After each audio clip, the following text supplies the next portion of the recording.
Sistem anjing itu memaksa saya menjual barang setiap hari, dan bahkan mengirim saya secara acak kemana saja di dunia. Terkadang menyuruh saya menjual mie instan di hutan hujan Amazon.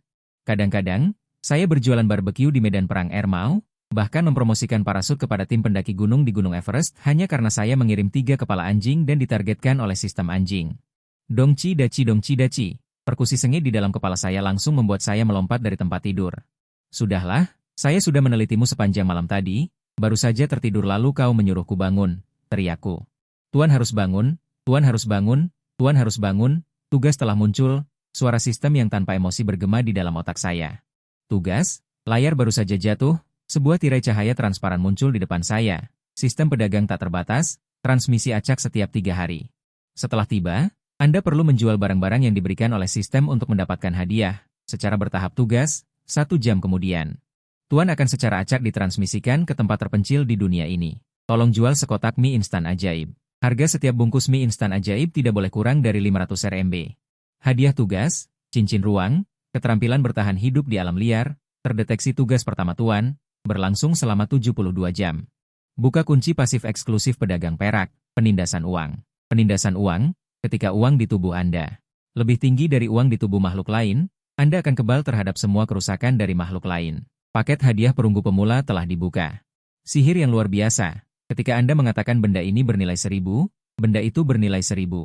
Penguasaan bahasa lansing. Seorang pedagang yang kompeten, tentu saja harus memahami semua bahasa. Selamat, Anda mahir dalam semua bahasa umat manusia lansing, total 7.919 jenis. Melihat ketiga keajaiban ini, emosi bangun tidur saya juga hilang sebagian, hanya saja saya tidak tahu akan ditransmisikan kemana. Selama tidak ditransmisikan ke dalam gunung berapi, seharusnya tidak apa-apa. Sampai saya harus melakukan tugas hari ini, saya bergegas ke supermarket semalam. Membeli sejumlah besar perlengkapan bertahan hidup, seperti sepatu lari, ransel tahan air berukuran besar, powerbank, pelampung merah muda, berbagai makanan terkonsentrasi, DLL, semuanya dimasukkan ke dalam ransel. Tentu saja, yang paling penting adalah uang. Ini adalah hal penting untuk mengaktifkan penindasan uang. Saya bergegas ke bank, mengeluarkan semua 5.769 yuan di kartu dan memasukkannya ke dalam tas. Semuanya sudah siap. Saya menggendong ransel, memegang pelampung, dan dengan tenang menunggu transmisi. Ketulusan. Akhirnya, sistem memulai hitungan mundur. 3, 2, 1. Osilasi ruang hangat, pemuda itu menghilang dari ruangan tanpa perlawanan. Amazon, 7 juta kilometer persegi, membentang di 8 negara, adalah surga bagi banyak spesies makhluk hidup. Dikenal sebagai paru-paru bumi, juga merupakan tempat yang sangat berbahaya dan menakutkan, dengan miasma yang merajalela dan makhluk beracun di mana-mana. Katak beracun, belut listrik, buaya, laba-laba beracun, nyamuk beracun yang biasanya tidak terlihat ada di mana-mana di sini. Sangat mudah untuk tersesat. Saat ini, di sebuah rawa di hutan hujan Amazon, beberapa ekor caiman hitam baru saja selesai memakan seekor kapibara. Di bawah sinar matahari, mereka tidur siang dengan malas. Tiba-tiba, sesosok tubuh jatuh dari langit, membentur keras dahi salah satu buaya. Aku belum sempat bereaksi. Buaya itu sudah membuka mulutnya dan menggigit dengan ganas. Caiman hitam lainnya sedikit bingung, lalu juga sangat bersemangat, dengan cepat mengayunkan ekor hitam mereka dan menyerbu. Sial, ini pertama kalinya aku mengalami situasi seperti ini. Aku berteriak kaget. Tubuhku saat ini tidak seimbang, apalagi melarikan diri. Berdiri dengan mantap saja sulit. Tepat pada saat kritis ini, caiman hitam di bawah selangkanganku sudah menggigit. Kerak, gigi caiman hitam patah. Rasa sakit membuatnya mengayunkan ekornya dengan panik. Aku berseru kagum. Aku berseru kagum. Beberapa caiman hitam lainnya juga menggigit bagian tubuhku yang berbeda. Rolling kematian. Serangkaian suara gigi rahang patah terdengar. Bahkan 2 buaya hampir mematahkan leher mereka. Setelah tertegun sejenak, aku menarik napas dalam-dalam. Itu adalah keterampilan pasif, penindasan uang. Bagus. Apakah ini perasaan kebal dari semua kerusakan di bawah penindasan uang? Keren sekali. Melihat buaya yang mulutnya berlumuran darah dan melarikan diri ke rawa dengan panik, aku menjentikan celanaku. Setelah teleportasi selesai, tiba di hutan hujan Amazon, dan petunjuk berakhir. Seseorang berteriak, jualan mie instan. Seseorang berteriak, mie instan sederhana, kelezatan tertinggi. Pada saat yang sama, beberapa belas kilometer dariku, sebuah tim ekspedisi kecil berjalan maju dengan mata kosong. Tim kecil ini terdiri dari 2 pria dan 1 wanita. Mereka tampaknya membawa peralatan fotografi. Hai, Hans, aku tidak bisa lagi. Kalian pergilah. Wanita berambut pirang itu pucat pasi, bibirnya agak kebiruan, Sepertinya dia terkena semacam racun. Saat berbicara, dia sudah duduk dengan pantat di tanah yang penuh dengan daun basah. Pria bernama Hans juga berambut pirang, tetapi kondisinya terlihat juga tidak baik. Tuhan, aku seharusnya tidak setuju dengan Norite untuk datang ke sini. Mencari spesies baru apa? Kami sudah kehilangan 2 orang. Mengapa dia belum melepaskan kami? Kita semua akan mati di sini. Kita semua akan mati di sini. Fuck you. Diam kau. Pria yang memegang kamera terakhir itu berteriak dingin. Kita akan keluar hidup-hidup. Apa yang Nolit rekam tidak boleh terkubur di sini. Tidak ada yang bisa menghalangi. Baru saja selesai berbicara, dedaunan di kejauhan tiba-tiba bergetar hebat. Ekspresi pria yang memegang kamera berubah drastis dan dia berteriak pelan. Cepat lari. Dia mengejar. Cepat. Setelah berbicara, dia berusaha sekuat tenaga dan mulai berlari dengan liar. Dikejar oleh benda itu sepanjang jalan, bahkan seteguk air pun tidak sempat diminum. Dia merasa perutnya sangat haus. Amazon yang dipenuhi dengan bahaya dan niat membunuh dipenuhi dengan langkah kaki yang tergesa-gesa. Dan suara terengah-engah. Varnish hampir menggunakan tangan dan kakinya untuk melarikan diri demi nyawanya. Tadi malam, mereka bertiga mengalami pengejaran lagi. Hans, yang awalnya merawatnya dengan baik, sebenarnya meninggalkannya dalam bahaya. Tiba-tiba, Varnish berteriak dan telapak tangannya tertusuk tulang yang tajam. Darah menetes. Darah sepertinya menstimulasi sesuatu di belakangnya. Dedaunan bergetar semakin hebat. Masih ada. Masih ada. Varnish memanggil dengan suara serak. Hanya saja dia tahu betul bahwa ini adalah pedalaman hutan hujan Amazon yang hampir tidak berpenghuni.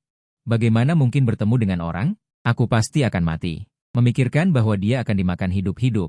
Dia menggigil di sekujur tubuhnya. Inilah mengapa dia mati-matian ingin mati, tetapi masih berusaha keras untuk melarikan diri. Lari, terus lari. Varnish terus berlari dengan mata berlinang air mata. Dia juga tanpa sadar terus meminta bantuan. Tiba-tiba, dia samar-samar mendengar suara yang sangat gembira dari tidak jauh. Ada orang, seorang pria berambut hitam dan gesit keluar dari semak-semak. Pria itu berpakaian aneh, mengisap sikat gigi di mulutnya, dan mengenakan handuk di lehernya. Lengannya juga melingkari ban renang berwarna merah muda. Bahkan di saat kematian pun, Varnish melihat penampilan pria ini. Dan tercengang. Yang lebih membuatnya tercengang adalah pria ini sebenarnya. Berlari berdampingan dengannya, sambil berlari dan berteriak, lapar tidak? Cantik, lapar tidak? Beli mie instan? Ya, beli mie instan? Ya, harganya dijamin adil, untuk tua dan muda. Aku sangat perhatian, takut dia tidak mengerti bahasa Portugis Brasil, bahasa Spanyol. Belasan bahasa seperti bahasa Italia membuat Varnish tercengang. Dasar. Apa yang dilakukan orang ini? Menjual mie instan sambil memamerkan bakat bahasanya? Hanya saja dia tidak punya waktu untuk memikirkan hal ini sekarang. Sambil berlari, dia menunjuk ke arah mesin ratapan di belakangnya. Lari cepat, lari. Menjual mie instan harimau? Mataku berbinar. Aku tidak tahu apakah pelampung renang merah mudaku terlalu mencolok, sehingga menarik perhatian selama lebih dari sehari ini. Yang tertarik hanyalah makhluk beracun. Membuatku tidak bisa makan makanan liar. Kamu pergi dulu dan tunggu aku di sana. Aku akan menanganinya. Aku menjilat bibirku, bertanya-tanya bagaimana rasa harimau penjual mie instan. Ya Tuhan, rona merah tidak sehat melintas di pipi Varnish. Dia terpana dan jatuh. Sebelum dia meninggal, dia benar-benar bisa bertemu dengan orang seperti itu. Seorang pria terhormat dengan karakter yang mulia. Memikirkan tindakan Hans yang meninggalkannya, perbedaannya terlalu besar. Pria terhormat atau bukan, kamu adalah pelanggan pertama yang aku cari dengan susah payah. Jika terjadi sesuatu padamu, aku harus menguliti seluruh keluarga harimau penjual mie instan. Ibuku berlari ke belakang sambil berteriak. Varnish secara otomatis mengabaikan kata-kata sebelumnya. Dia hanya mendengar bahwa jika terjadi sesuatu padanya, dia akan menguliti seluruh keluarga harimau penjual mie instan. Untuk sesaat, matanya merah karena terharu. Tidak tahu sudah berapa lama, hidung Varnish bergerak-gerak. Dia mencium aroma daging. Saat dia membuka matanya, dia melihat pria dengan pelampung renang merah muda itu. Duduk di dekat api unggun dan makan sepotong paha dengan lahap. Itu dia belum mati. Dia juga menyelamatkanku. Varnish terharu hingga mengeluarkan ingus, menopang tubuhnya dan perlahan duduk.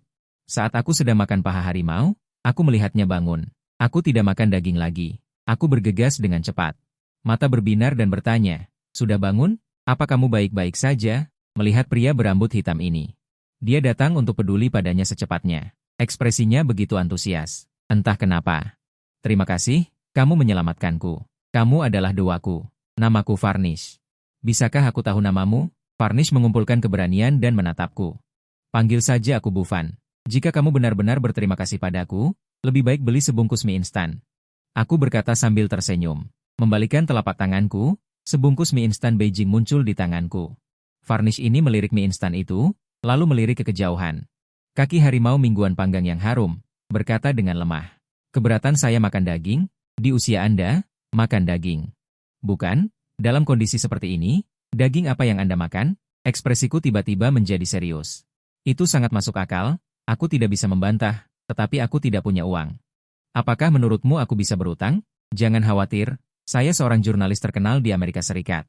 Saya akan segera membayar Anda 2 kali lipat setelah saya kembali. Tidak punya uang? Saya mengerutkan kening. Tidak punya uang dan masih ingin makan mie instan?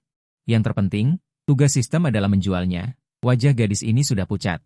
Apakah dia bisa bertahan hidup atau tidak adalah satu hal? Jika saya tidak bisa menagih utang, bukankah tugas saya akan gagal? Apakah Anda punya barang-barang dari sebelumnya? Ini pertama kalinya saya mengamati Varnish dengan cermat, pakaian yang dikenakannya. Sudah robek-robek, sepertinya dia juga tidak punya barang-barang dari sebelumnya. Varnish berkata dengan sedih. Tidak punya, saya belum menikah, dan saya tidak memakai cincin. Dia menekankan kata-kata, belum menikah, lalu makanlah daging harimau. Setelah selesai saya mengambil sepotong. Daging harimau mingguan datang. Sejujurnya, itu sebenarnya adalah macan tutul. Secara ketat, itu berbeda dari harimau dan macan tutul. Jenisnya berbeda, keganasannya tidak kalah dengan keduanya. Varnish terpana lagi. Saya mengatakan begitu banyak kepada Anda hanya untuk menenangkan emosi Anda. Sekarang emosi Anda stabil. Anda bisa makan. Saya berkata tanpa malu-malu, Varnish mengangguk kagum. Ternyata begitu, bagaimanapun, Anda benar-benar dingin. Dia terhadap pria ini. Semakin tertarik, benar-benar tidak bisa ditebak. Dan ada teman? Jika mie instan tidak bisa dijual kepadamu, aku bisa menjualnya kepada orang lain. Jika saya bisa melalui Varnish. Temukan teman-temannya, mie instan tetap bisa dijual. Hei, ada teman. Mereka adalah tim penggali spesies baru.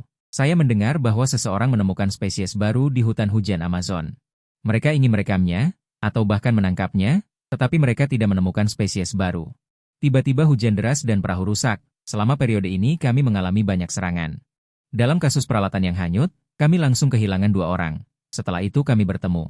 Harimau mingguan, Varnish menceritakan apa yang terjadi secara rinci. Apa yang hilang? Jangan makan. Temanmu sekarang hidup atau mati tidak diketahui. Ayo, kita cepat pergi mencari mereka. Jangan sampai terjadi apa-apa. Sambil berkata, aku menarik Varnish. Lalu berdiri. Wah, dia terlalu memiliki rasa keadilan. Terlalu lambat, Varnish menatapku dengan kagum. Sebagai seorang jurnalis, dia paling pandai mengamati dan menilai orang. Dia yakin bahwa perhatian dan keterlibatan pria ini adalah nyata. Sama sekali bukan kepura-puraan. Setelah aku memadamkan api, aku segera berangkat mencari. Mencari teman Varnish. Varnish berjalan pincang mengikuti dari belakang. Kemudian di daerah ini. Terdengar teriakan dari keduanya. Saat itu terlalu gelap dan aku terlalu panik dan tidak bertanggung jawab. Jadi aku kehilangan Varnish. Hans duduk di depan tumpukan api dengan lesu dan lemah. Watt mengerutkan kening dan menatap Hans dengan cermat untuk waktu yang lama sebelum berkata. Sudahlah, dia sudah pasti mati karena keracunan. Hans merasa lega. Kemudian dia mulai mengkhawatirkan situasinya sendiri. Terus-menerus melarikan diri telah menyebabkan keduanya kehilangan arah. Berjalan mengikuti sungai juga tidak realistis. Bagaimanapun, Amazon terlalu besar, tanpa menemukan arah yang tepat. Berjalan sampai mati pun tidak akan bisa keluar. Apalagi ada kejaran jaguar. Memikirkan jaguar, Hans tidak bisa menahan diri untuk tidak tertegun. Benar, di mana jaguar-jaguar itu? Sudah sekian lama mereka belum mengejar? Ekspresi Watt menjadi serius. Jarang sekali dia menunjukkan sedikit kegembiraan. Mungkinkah dia akhirnya menyerah? Bagus, setidaknya tidak perlu khawatir tentang bahaya dikejar. Baru saja mereka selesai berbicara, semak-semak di belakang mereka tiba-tiba mengeluarkan suara gemerisik yang hebat. Ekspresi keduanya berubah drastis. Jaguar mengejar. Watt berteriak untuk segera melarikan diri dan mulai berlari. Berhenti kalian semua. Aku sangat marah. Bagaimana bisa bebek yang sudah di mulut terbang? Aku langsung berteriak. Sepertinya suara manusia. Hans bergumam pelan. Langkahnya juga berhenti tanpa sadar. Watt juga buru-buru berbalik. Tetapi setelah melihat pakaianku yang agak aneh, dia tidak bisa menahan diri untuk tidak tertegun sejenak. Tubuhnya masih berlumuran banyak darah. Cukup untuk membuktikan bahaya pria di depannya ini. Melihat keduanya berhenti. Aku merasa lega. Senyum akhirnya muncul di wajahku. Ini adalah pelanggan. Seperti kata pepatah, pelanggan adalah raja. Kita harus menjamu mereka dengan baik. Halo semuanya. Aku berasal dari negara Tu yang agung. Kalian bisa memanggilku Fan. Aku tidak peduli dengan wajah pucat kalian berdua. Langkah kalian goyah. Pasti sangat lapar, kan? Aku punya 1 kotak mie instan di sini. Entah kalian berdua tertarik atau tidak, aku mengeluarkan sebungkus mie instan dalam sekejap. Bagus sekali. Aku sangat lapar. Kau benar-benar orang yang baik, mengulurkan tangan untuk mengambil mie instan. Aku menunjukkan senyum cerah, menarik kembali tangan yang memegang mie instan, dan mengulurkan tangan yang lain. Senyum manis, mempertimbangkan biaya, $100 per bungkus. Ya Tuhan, kau pasti gila, teriak Hans tidak percaya, menghentikan langkahnya. Wajah Watt menunjukkan seringai dingin. Orang Tukuo ini ingin menipu mereka berdua? Mie instan Inggris hanya $2 per buah, itu pun per buah. Tetapi barang di tangannya sebenarnya tidak layak disebut mie instan. Bukankah Tukuo pembawa damai? Bukankah seharusnya membantu orang lain? Tidak boleh memanfaatkan kesulitan orang lain, kan? Watt mencoba membangkitkan hati nurani pria di depannya. Kata-kata tidak bisa diucapkan seperti itu, aku menunjuk ke api unggun. Setelah 1 atau 2 orang duduk, tepat saat akan berbicara, Varnish tiba-tiba menyusul dari belakang. Varnish, kau belum mati? Hans terkejut. Bisa dilihat bahwa dia bukan orang jahat murni. Meninggalkan Varnish juga karena dia terlalu menghargai hidupnya sendiri. Ekspresi Watt agak aneh. Dia yang menyelamatkanku. Varnish tidak melihat Hans sama sekali, berekspresi manis dan duduk di dekatku. Kalau begitu, lanjutkan. Setidaknya aku harus mendapatkan kembali modalnya. Aku datang jauh-jauh dari Tukuo untuk mengimpor mie instan untuk dijual. Apakah naik pesawat tidak perlu uang? Selain itu, barang yang berbeda dalam situasi yang berbeda. Harga awalnya tidak sama. Di padang pasir, ketika kau hampir mati kehausan, sebotol air, bahkan jika harganya 1 miliar, akan ada yang membelinya. Apakah masuk akal? Masuk akal. Hans tanpa sadar mengangguk. Mengulurkan tangan untuk melepas jam tangannya. Tunggu. Watt mengulurkan tangan untuk menghentikan tindakan Hans. Pandangannya semakin aneh, terus-menerus menyapu antara Varnish dan aku, alisnya juga selalu berkerut. Setelah beberapa detik, dia baru berkata dengan suara serak, lanjutkan saja. Dan aku melihat penampilanmu, kau juga tidak terlihat seperti pengusaha politik atau ekonomi. Kau sendiri juga sedang kesulitan, kan? Kecuali kau bisa membawa kami menemukan jalan keluar, kalau tidak kami tidak akan tertipu seperti ini. Watt masih menarik Hans. Duduk kembali di dekat api unggun. Wajah Hans cemas. Keluarga sendiri tahu urusan keluarga sendiri. Mereka sudah lapar selama beberapa hari. Perlengkapan mereka hilang, tidak ada cara untuk memasoknya. Mereka sudah kelaparan selama berhari-hari. Perlengkapan mereka hilang dan mereka tidak punya cara untuk mengisi perbekalan.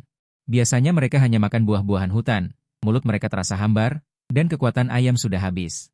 Jika ini terus berlanjut, cepat atau lambat kita akan mati di sini, terlihat dari wajah dingin Watt.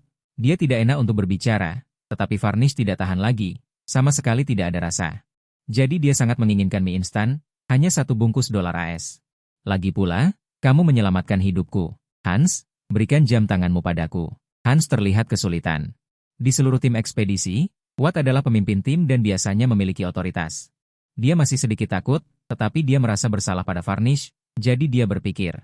Dia masih menyerahkan jam tangannya. Bagaimanapun, jam tangan ini milikmu sekarang, kata Varnish pelan kepada Hans. Saat dia menyerahkan jam tangan kepadaku, saat itu, aku pada wanita ini. Aku merasakan kepuasan, setidaknya sia-sia sistem. Telah mengingatkan bahwa barang dapat digunakan untuk barter, dan nilainya diperkirakan oleh sistem. $120 AS, sistem menjawab, hanya $120 AS. Aku tercengang, jam tangan ini palsu, setelah sistem bergumam. Aku memutuskan untuk memberi Varnish sebungkus mie instan Beijing. Tidak. Mie ini milikmu sekarang, Hans berteriak dengan tajam. Kenapa hanya sebungkus mie? Ini jam tangan Longines, merek terkenal. Aku menghabiskan $5.000 untuk membelinya. Varnish juga terkejut. Tapi dia tidak hanya tidak mengalah, tetapi malah menjawab, bagaimana dengan merek?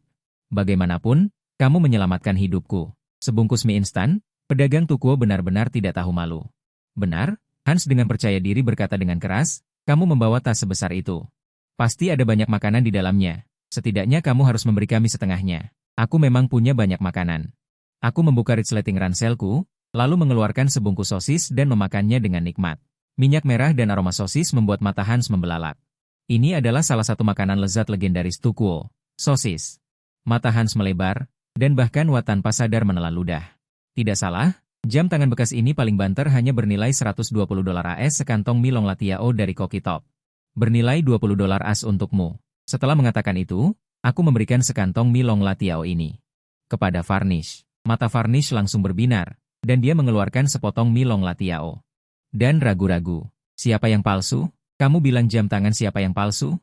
Hans tiba-tiba berdiri, menatapku dengan marah. Tidak palsu. Kalau begitu, Kenapa kamu begitu murah hati sebelumnya? Aku baru saja mengatakan sebungkus mie instan seharga $100 as. Dan kamu mulai melepas jam tanganmu. Jika bukan barang curian, apakah kamu akan begitu kejam? Lagi pula, mataku adalah penggaris. Wajahmu memerah, dan pada saat yang sama, hatiku dipenuhi penyesalan. Dulu saat membeli jam tangan ini, harganya $250 as. Saat ini, daur ulangnya memang hanya bernilai sekitar $120 hingga $130 as. Orang ini bahkan sekilas dapat memperkirakan nilai yang tepat. Oke, transaksi selesai. Tapi aku masih punya 23 bungkus mie instan Kang Sifu di sini. Apakah kalian ingin melanjutkan transaksi? Aku mengeluarkan beberapa bungkus mie instan lagi. Aku melambaikannya dengan bangga. Di sisi lain, Farnish sudah membuka bungkus Beijing Instant Noodles. Tetapi setelah melihat tampilan mie instan, ekspresi keterkejutan memenuhi wajahnya. Bagaimana bisa seperti ini? Tidak salah. Hampir identik dengan warna emas, bahkan memancarkan cahaya keemasan samar di bawah sinar matahari. Benar-benar berkilauan keemasan. Farnish bergumam, apakah ini benar-benar mie? Bukankah ini karya seni? Kemudian dia merobek bumbu di dalam mie. Dalam sekejap, butiran bubuk berwarna kristal berserakan di dalam kantong mie. Aroma yang sangat menggoda langsung menyambutnya. Hidungku bergerak-gerak, samar-samar mencium aroma apa, tetapi sekarang yang terpenting adalah menjual mie. Aku tidak banyak berpikir dan terus menggunakan lidahku yang fasih. Saku Hans menggembung. Berkilauan emas dan perak, seperti permata. Akhirnya, Farnish tidak bisa menahan diri lagi. Dia menjulurkan lidahnya yang merah muda dan menggulung sejumput kecil ke dalam mulutnya. Dalam sekejap, Farnish membeku. Dia hanya merasakan setiap pori-pori di seluruh tubuhnya terbuka. Luka di tubuhnya. Bahkan terasa dingin. Terlalu enak. Benar-benar terlalu enak. Aku belum pernah makan mie yang seenak ini. Mata Farnish berkaca-kaca, dan dia bahkan merasa ingin menangis. Detik berikutnya, lidahnya yang berwarna merah muda bergerak cepat, terus-menerus memasukkan mie kristal emas ke dalam mulutnya. Rasanya lebih enak daripada abalon. Apa yang tidak disadari Farnish adalah bahwa saat dia makan mie dengan cepat, wajahnya yang kebiruan berangsur-angsur menjadi kemerahan. Kekuatan juga mengalir dari dalam tubuhnya, dan staminanya pulih dengan cepat. Saat ini, Hans dan Watt akhirnya menyadari ada sesuatu yang tidak beres dengan Farnish. Farnish, apakah benar-benar sana itu? Hans bertanya dengan kaget, terutama setelah melihat mata Farnish yang berkaca-kaca. Dia menjadi lebih terkejut. Watt memperhatikan bahwa wajah Farnish tampak kemerahan. Dia bahkan mengira dirinya sedang berhalusinasi. Berapa banyak lagi mie ini? $100 per bungkus, kan? Aku akan mengambil semuanya. Pada saat ini, suaranya sangat nyaring, sama sekali tidak seperti sebelumnya yang lemah. Apakah itu berlebihan? Aku tertegun, berpikir, mungkin karena gadis ini terlalu lapar, jadi aku berkata, masih ada 23 bungkus, total $2.300, bayar dan semuanya milikmu. Keren, kata Farnish, tiba-tiba berbalik dan berjalan menuju Watt. Kemudian tiba-tiba mengulurkan tangan dan merebut kamera di sampingnya. Berikan padaku. Aku ingin menukar dengan mie. Kamu gila? Watt terkejut. Memeluk erat kamera, aku rasa kamu kerasukan konten yang kita rekam kali ini. Dan kita bahkan belum menemukan sehelai rambut pun dari spesies baru. Apa gunanya menyimpannya? Lebih baik menukarnya dengan mie untuk dimakan. Farnish tiba-tiba mengerahkan kekuatan, mencoba merebut kamera. Watt tidak menyangka bahwa Farnish, yang keracunan dan lemah selama beberapa hari, begitu kuat. Dia tiba-tiba direbut, dan dia sendiri terhuyung-huyung, hampir jatuh ke tanah. Hans, cepat hentikan dia. Watt berteriak dari belakang. Oke. Hans tanpa sadar mengikuti perintah. Tetapi dia baru saja bergegas keluar, ketika dia menabrak gunung besar, tepatnya menabrakku. Aku tidak bergerak sama sekali, seolah-olah aku tidak merasakan kekuatan sedikit pun. Kamu benar-benar kuat. Farnish dengan mesra menyentuh lenganku, jelas tidak terlalu besar. Bagaimana bisa Hans, yang tingginya 1,9 meter dan ukuran lengannya 40 lebih, terlempar begitu saja? Chengmen memuji, apakah kamu benar-benar akan menukar kamera ini dengan 23 bungkus mie instan Beijing? Tentu saja tukar, cepat tukar. Farnish menjilat bibirnya, menatap ranselku dengan saksama. Aku tertawa, menatap Farnish dengan tatapan yang sangat lembut untuk pertama kalinya. Ini adalah bintang keberuntungan pertama untuk menyelesaikan tugasku. Aku mengulurkan tangan untuk mengambil kamera itu. Biarkan sistem menaksir harganya, $15.000 AS. Sistem tiba. Lumayan. Aku ingin mengatakan, aku adalah pebisnis politik dan ekonomi. Aku tidak serakah untuk mengambil keuntungan dari kalian. Kamera ini bernilai $15.000 AS. Setelah dikurangi $2.300 AS, sisa uangnya untuk membawaku keluar dari Amazon dengan selamat. Bagaimana? Hanya mengandalkanmu? Watt berdiri dengan marah setelah kehilangan kameranya. Keadaannya sepertinya sedikit aneh. Tapi dia mengerti bahwa pria di depannya ini sepertinya sangat kuat. Sementara dia dan Hans berada dalam periode yang sangat lemah, mereka sama sekali bukan lawan. Hanya mengandalkanku, aku berkata dengan malas, di bawah penindasan uang. Di Amazon, aku tak terkalahkan. Dan kompas yang aku lengkapi. Dan beberapa perlengkapan bertahan hidup. Itu milikmu juga. Varnish sangat gembira. Memeluk semua mie Beijing di lengannya, dengan ekspresi takut orang lain merebutnya. Aku tersenyum. Sepertinya gadis ini adalah seorang pelahap. Mie Beijing seharga 5 sen per bungkus sangat fanatik. Tapi tidak masalah. Aku telah menyelesaikan tugas. Selama aku membawa mereka pergi dari sini, aku akan bebas. Pada saat ini, suara pengingat dari sistem juga terdengar. Selamat, kamu telah menyelesaikan tugas utama. Berhasil menjual sekotak mie instan lezat di Amazon. Setelah kembali, kamu akan menerima semua hadiah. Kamu memiliki 3 hari masa istirahat. Kamu dapat mempertahankan diri kapan saja selama masa istirahat. Aku merobek bungkus mie instan dan dengan hati-hati menuangkan mie instan ke dalam air. Mataku tanpa sengaja melirik, hanya sekilas ini, aku tidak bisa mengalihkan pandanganku lagi. Emas berkilauan, mie berwarna keemasan. Aku yakin aku tidak salah lihat. Mie instan emas berkilauan. Hanya terlihat di tengah malam. Mie instan Beijing berwarna keemasan seperti rakit bambu emas yang naik turun di air jernih. Uap air yang mengepul menyelimuti semuanya. Bahkan menambahkan sentuhan pakaian dewa. Saat ini, Varnish merobek sebungkus bumbu. Layar ajaib terjadi. Sup di malam hari, pada saat ini, ditaburi bubuk di dalam mangkuk. Berkilauan dengan sedikit bintang, bahkan uap air pun terpengaruh, seolah-olah tubuhnya sedang menyerap cahaya. Cemerlang dan tanpa celah, melompat ringan di atas sumpit, setiap putaran memancarkan aroma yang memabukkan. Pemandangan indah yang bermasalah ini langsung membuat semua orang tercengang. Ini mie? Anda bilang ini mie? Ini hanyalah adegan dalam efek khusus. Han sepertinya tidak bisa menahan diri untuk menelan ludah. Jakun Wat juga bergerak. Tapi dia tetap terkendali, sementara Varnish hanya mengaduknya. Sup berputar, dan aroma menjadi lebih menggoda dalam sekejap, bahkan jika beberapa orang menahan napas. Mereka dapat merasakan aroma yang menggoda, seolah-olah mereka secara aktif masuk ke dalam pori-pori semua orang. Aku tidak tahan lagi. Varnish berteriak dan menggunakan ranting untuk mengangkat seutas mie. Aroma pedas yang ekstrim menyerbu hidung. Pisau angin bertiup untuk menurunkan suhu dan langsung mengirimkan mie ke mulutnya. Suanji mengunyahnya di mulutnya. Wuah! Mulut Varnish mengeluarkan suara. Suara yang menggoda. Mie emas yang lembut namun kenyal, pedasnya cabai. Kesegaran sup, kemewahan rasa emas, lapisan demi lapisan membentuk semacam kelezatan tertinggi yang jauh melampaui kenyataan. Varnish memejamkan mata dan benar-benar menikmatinya. Berbaring langsung di tanah, dengan senyum puas dan bahagia di wajahnya. Benar. Benarkah sana itu? Hans menjilat bibirnya dan tidak bisa menahan diri untuk maju 2 langkah. Melihat Varnish masih berbaring, dia dengan cepat melangkah maju dan mengambil seutas mie. Dan memasukkannya ke dalam mulutnya. Ledakan rasa. Seluruh tubuh Hans gemetar di tempat, seolah-olah dia akan terbang ke langit. Oh my god! Seperti Varnish, dia berbaring di tanah dengan wajah penuh kenikmatan. Pada saat ini, Varnish memiringkan kepalanya untuk menatapku. Berwajah merah, dia berkata, "Pen, aku sangat mencintaimu. Aku tahu aku keracunan seluruh tubuh, tak kusangka sebelum mati masih bisa makan makanan sana ini." Benarkah sana itu? Aku juga terkejut, yang lebih mengejutkan lagi adalah, kapan Beijing Instant Noodle ganti kemasan? Mie-nya ternyata berwarna kuning keemasan, bubuknya berwarna emas air. Ini terlalu mewah dan berkelas, aku juga ingin mencoba rasanya. Saat itu, Hans melakukan lompatan ikan mas, tiba-tiba melompat dari tanah, lalu terus-menerus mengayunkan dahan pohon. Letakkan mie instanku yang lezat, Varnish sangat marah, juga bangkit dari tanah. Ingin merebutnya, tapi Hans saat ini entah kenapa kekuatannya meledak. Varnish sama sekali tidak bisa menembus pertahanannya, dalam waktu singkat belasan detik. Mie instan ini dimakannya bersih, hebat sekali. Aku merasa setelah makan sebungkus mie instan, kondisiku sangat baik, Kapten Watt. Kau juga makanlah, Hans mengayunkan tinjunya, hanya merasa tubuhnya sangat kuat. Lalu berkata kepada Watt, makanan sampah, aku tidak mau makan. Lalu Watt bertanya balik, kondisi? Sekarang aku merasa sekarang bisa membunuh seekor sapi. Hans terkekeh, seolah tidak tahu harus menyalurkan tenaganya kemana. Tiba-tiba dengan keras, dia memukuli sebuah pohon besar di sampingnya. Membuat dedaunan gemerisik, Watt semakin aneh, mungkinkah? Tidak mungkin, ini tidak mungkin. Hanya makan sebungkus mie instan saja. Bagaimana mungkin stamina bisa pulih begitu cepat? Sebelumnya, mungkinkah benar karena masalah mie instan? Seketika, matanya menatap tajam sisa kuah mie instan emas.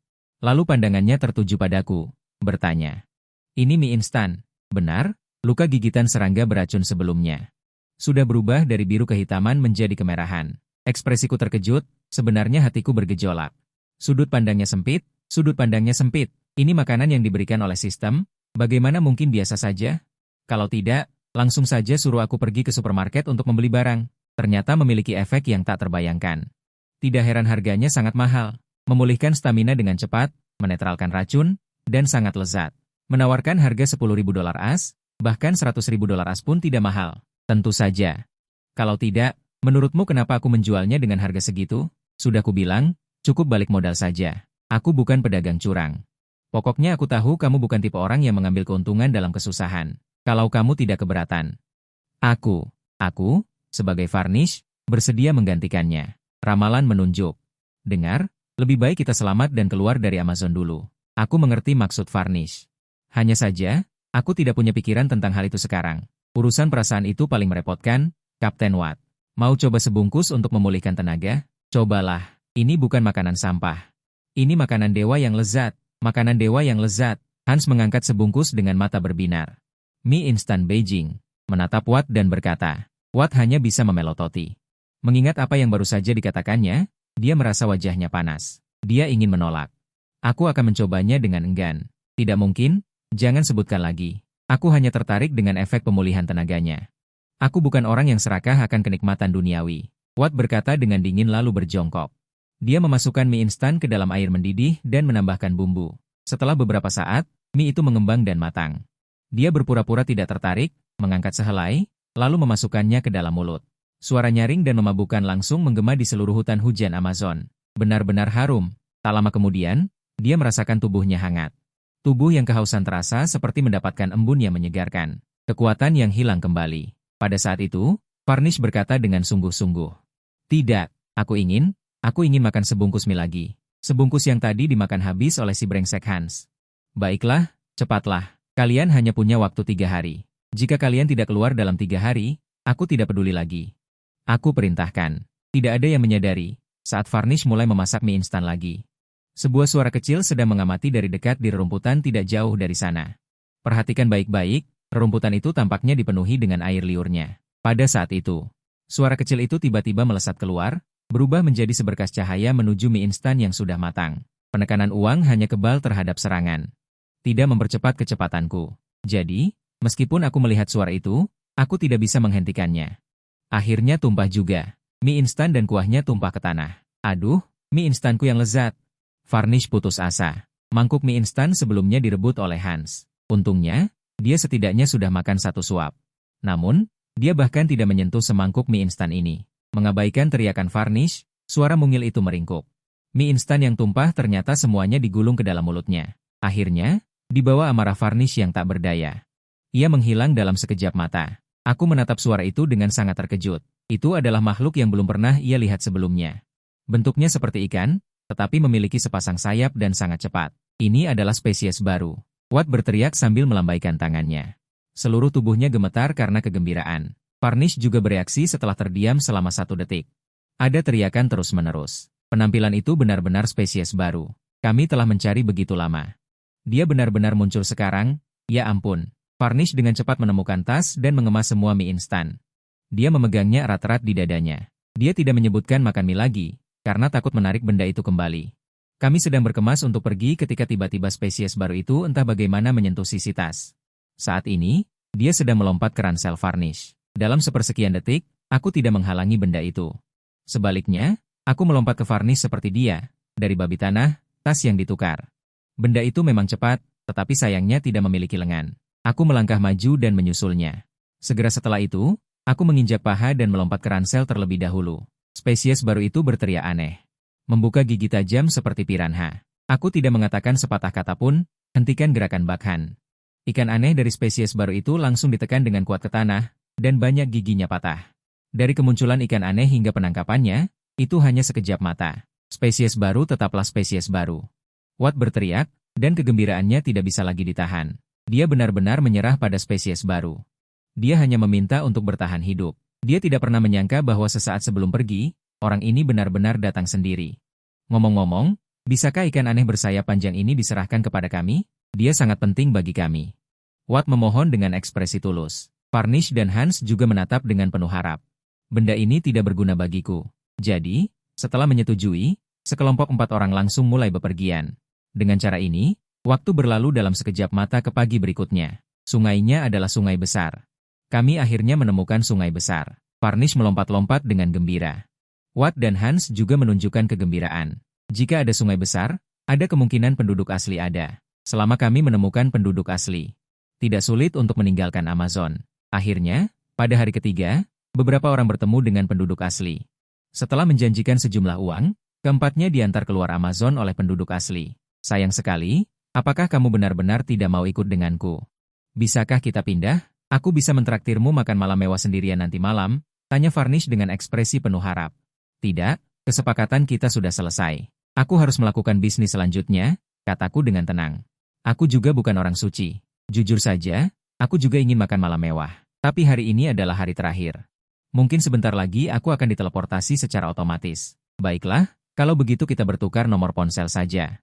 Aku akan menghubungimu nanti, kata Varnish, lalu mengambil pena dan menyerahkannya kepadaku. Aku juga menyebutkan nomor secara acak, tapi aku tahu bahwa aku akan segera kembali ke negara asalku. Tidak akan ada kesempatan untuk berinteraksi lagi di masa depan. Kalau begitu, selamat tinggal. Sampai jumpa, aku melambaikan tangan. Aku pergi. Segera, aku bersembunyi di sudut yang sepi dan kembali ke. Aku menghilang seketika di tempat. Aku bertemu dengan sebuah kompleks perumahan. Bersamaan dengan getaran udara, aku tiba-tiba muncul di dalam ruangan. Akhirnya menyelesaikan misi. Asyik, aku melempar ransel dan berbaring di lantai dengan posisi bintang. Perhatian, Anda telah menyelesaikan misi utama. Mie instan ajaib yang lezat. Silakan ambil hadiah. Ambil. Selamat, Anda mendapatkan keterampilan bertahan hidup di alam liar yang ajaib. Selamat, Anda mendapatkan cincin ruang perunggu.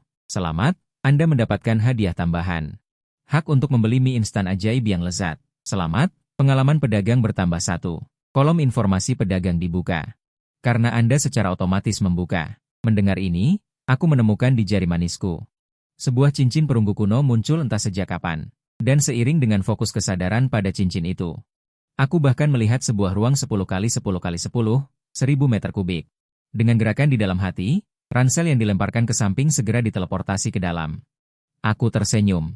Dengan penyimpanan ajaib ini, hard drive 100 TB yang penuh itu, akhirnya ada tempat untuk menyembunyikannya. Yang lebih indah adalah, selama aku menyelesaikan 2 misi utama lagi, cincin ruang perunggu akan ditingkatkan lagi. Lihat keterampilannya. Bertahan hidup di alam liar ajaib. Semua hal dan pengetahuan yang terkait dengan bertahan hidup di alam liar. Karena lulusan wanita saat ini masih buta. Benar, ada juga hak untuk membeli mie instan ajaib yang lezat. Aku menemukan sebuah mesin penjual otomatis besar berdiri di sudut kiri atas cincin ruangku entah sejak kapan. Kesadaran mendarat di atasnya, dan aku melihat ada lusinan kolom penjualan di mesin penjual otomatis, tetapi semuanya kosong. Hanya ada satu barang di stand, yaitu mie instan ajaib dan lezat, harganya 100 euro per bungkus. Murah sekali. Aku terkejut dengan khasiat benda ini. Jauh melebihi harganya. Aku tidak akan menjelaskan interpretasinya. Kuncinya adalah memulihkan stamina dengan sangat cepat. Jaminan daya tahan. Hanya saja aku segera menyadari mie instan ajaib dan lezat ini. Pedagang perak dibatasi 10 bungkus mie instan ajaib dan lezat per bulan, dan pedagang emas dibatasi 100 bungkus per bulan. Pedagang emas dibatasi 1000 bungkus mie instan ajaib dan lezat per bulan. Pedagang implementasi. Tidak ada batasan. Gali. Persediaan terbatas di pulau. Apakah aku, sebagai perunggu, tidak punya hak asasi? Saat itu, sistem mengingatkan sekali lagi, harap perhatikan. Pemindaian global telah selesai. Lokasi acak berikutnya juga telah ditentukan dan portal akan dibuka dalam 3 hari. Harap siapkan diri, tuan rumah. Fungsi lubang hitam pedagang telah diaktifkan. Barang-barang berharga yang diperoleh dapat dimasukkan ke dalam lubang hitam. Tuan rumah akan menerima uang dalam jumlah yang sama. Semua uang dianggap. Tuan rumah telah dibersihkan. Semua penelusuran telah diintervensi. Semua anotasi telah diintervensi. Silakan gunakan dengan percaya diri. Aku mencoba memasukkan kamera itu ke dalamnya. Beberapa detik kemudian, aku mendengar suara, ding. Sebuah pesan muncul di ponselku, kartu dengan nomor akhir 3564, 15 September, pukul 17.24. ICBC, pendapatan 100.740.005 yuan, saldo 100.740.065 yuan. Nama pihak lain, lubang hitam. Nomor rekening pihak lain, 000 ICBC. Luar biasa, aku tercengang. Hanya butuh waktu singkat untuk uang itu sampai. Lubang hitam pedagang ini terlalu luar biasa. Aku menjadi sangat tertarik. Aku mulai melemparkan barang-barang yang tidak kusukai di rumah ke dalam lubang hitam. Emosiku memuncak.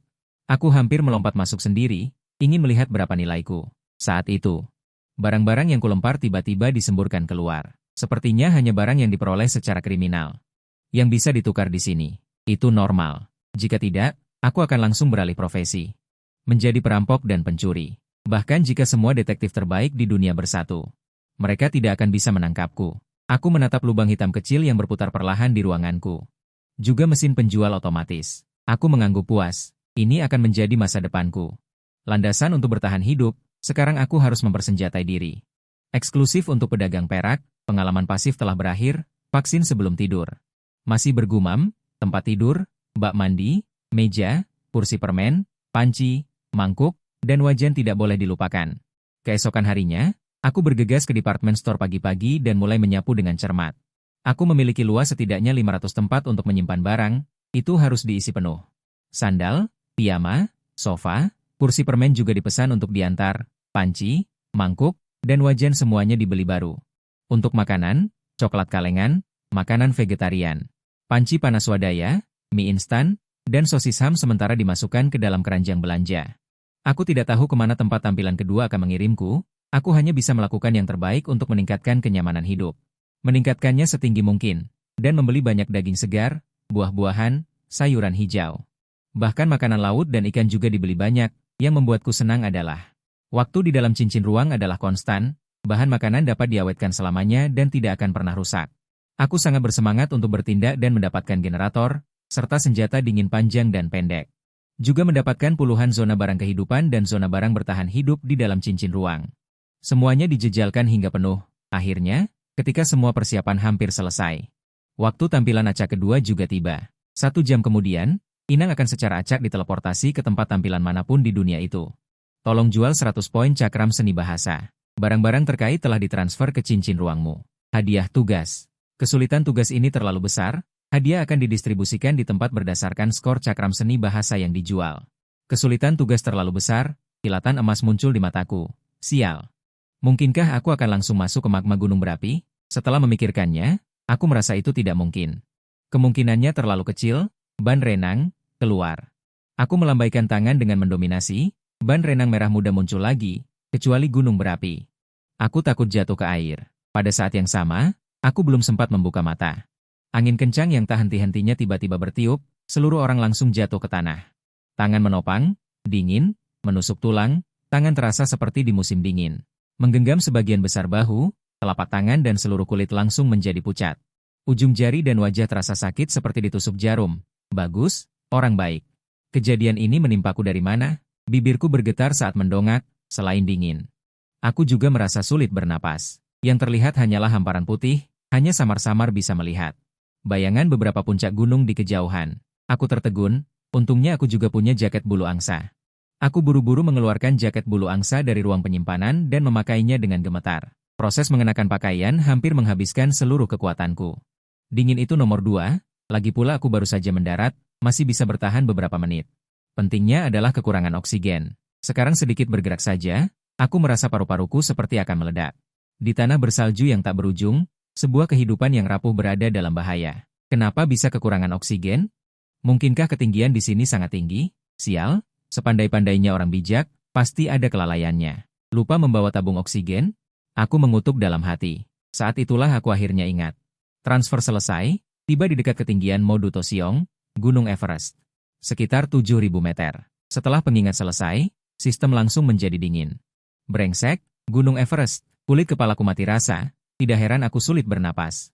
Ini hampir membuatku langsung memaki. Sialan, siapa yang berjualan CD di Gunung Everest?